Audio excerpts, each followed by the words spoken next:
So getting into HPA is always quite off-putting because of the cost, and sometimes complexity.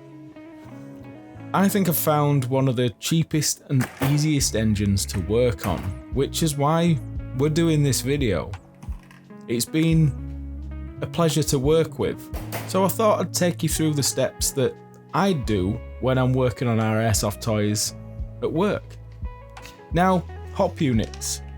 A lot of people avoid hop units and barrels, but it's the biggest and best thing to upgrade first. That's why in this gun, we're going to get rid of this crappy old geared hop unit and its original rubber. G&G green, pretty good rubber, but I have got no idea how long that rubber's been in the gun, so we're just going to replace it. Don't have to take any care of removing it because we're putting a new one in. I always find that maple leaf yellow, I think the 60 degree, are the best for all environments, in the UK anyway, with it teamed up with an Omega nub. Now, how you install these is you just follow the little rub tab on the inside with the bottom of the barrel. You just slide them on and make sure they meet up okay. We're keeping with the stock barrel because it's relatively clean inside, and we're trying to keep costs down with us upgrading all at once. A barrel change is pretty simple at any point. Once you've got that installed, I'm going to put a brand new ZCI hop unit on. There's absolutely no need to spend £70 on a max hop unit or a pro win or anything like that. These ZCI hop units are about £9 and they do exactly the same job, and I find that they're pretty reasonable for the money. And with them in plastic, they're not going to knacker up your very expensive nozzles of your HPA engines. Then just put your barrel retaining collar in, and then it's about installing your nub. Now, your nub is as important as the rubber. With the macaron rubber, I always go with the Omega nub because that's what they're designed for.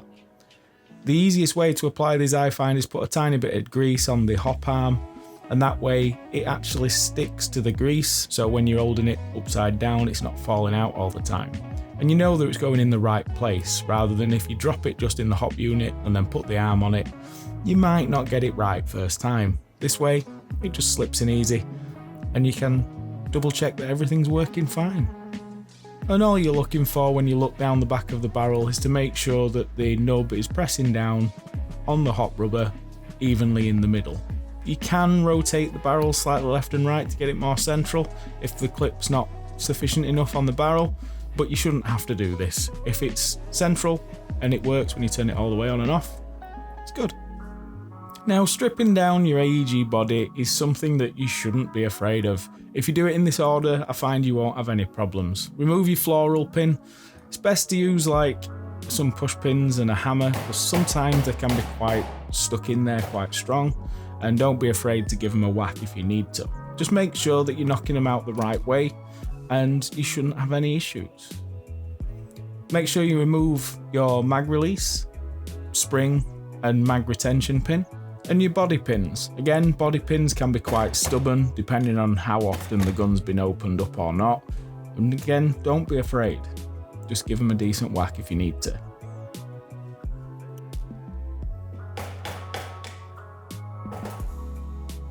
After doing that, it's just a matter of removing your motor and motor grip. Basically, when you take out the screws at the bottom, there's a motor in there with some tabs. Pull off the tabs off the motor, slide your motor out, and then you should be left with 2 or 4 screws in the base of the handle. Take them out, and then you're at a point now where you're almost ready to be able to take out the gearbox. You just need to take off the stock as well, which is 1 screw down the center of the back of the stock. And then once you've done that, your gearbox should easily remove from the body of the gun.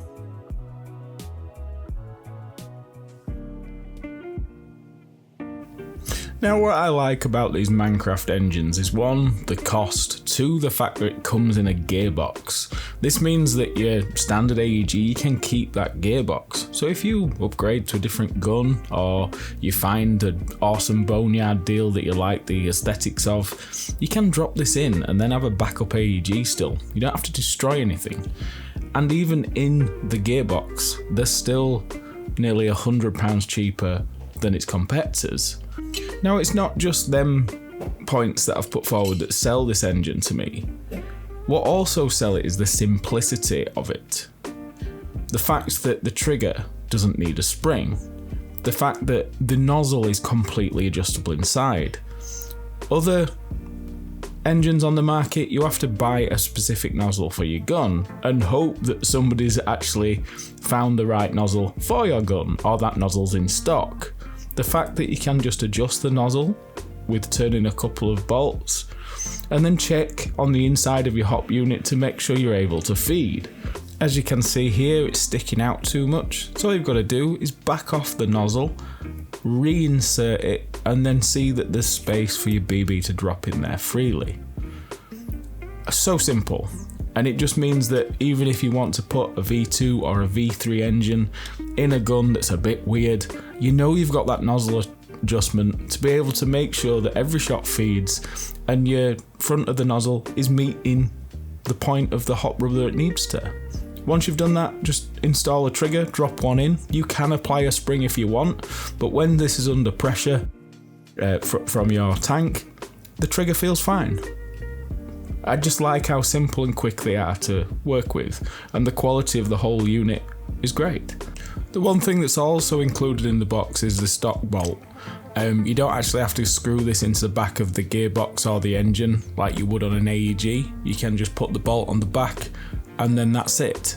It's one less screw to remove, and we've all fell out with the stock every now and again when you can't get it to line up properly. So it's quite a nice addition. And then it's just a matter of putting the engine into the airsoft toy and then reassembling in reverse. Just pay a bit of attention when you're doing this, trying to make sure that you're not forcing anything in that you shouldn't be forcing in, because you want to try and keep your nozzle as central as possible, because you want your nozzle alignment to be as good as it was on your AEG. So make sure that you're not forcing anything in and causing anything to twist or turn. And luckily with this setup, the ZCI unit with the G&G body, the nozzle alignment was perfect when it was fully installed. Sometimes you have to shim the gearbox slightly with engines when you're putting them in your own gearbox, but with this I didn't have to. And once you've put your US quick detach HPA end onto the line, we're ready to test the airsoft gun. Now, what I like about these engines is 1, cost, 2, how easy they are to fit, 3, if it comes to maintenance or anything like that, or making any slight adjustments, it's simple. The other thing is the fact that it comes in a gearbox, so if you decide to change and put them in different airsoft guns, you can do, and you're not sacrificing a gun to do it. Also, the one thing that nobody really speaks about is the just general pick up and play of them. You've got no dwell settings to worry about. You've got nothing like a battery to think about. It is literally pick up and play. As a marshal, I absolutely love this. And just having a single fire, very simple, affordable engine in a gun that I can use 5 times a week is absolutely amazing. If you're thinking about getting into HPA, check out Mancraft. They're pretty cheap, they're just simple to use, and your mum could do it. It's that easy. Thanks for watching this video, guys. We're going to be knocking out some more videos in the future. If you've liked this, if you want us to go more in depth on setting them up and everything else, let me know. The more comments we get, the more ideas we can do. We can build a nice community around KILLHOUSE Airsoft. Catch you for the next one.